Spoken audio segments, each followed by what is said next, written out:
may time na pwede mong sabihin sa downline mo na okay lang yan, gawin mo to. At may time din na pwede mong sabihin na gawin mo to. Wala ka nang pera, nag-aarte ka pa.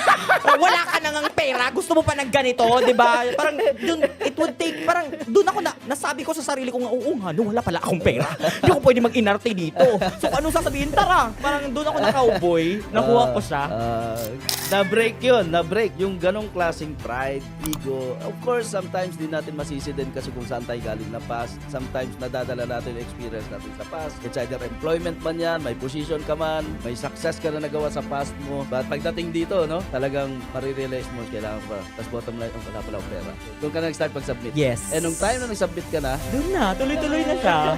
Tama, doon na siya nag-start. That was really the turning point of my career.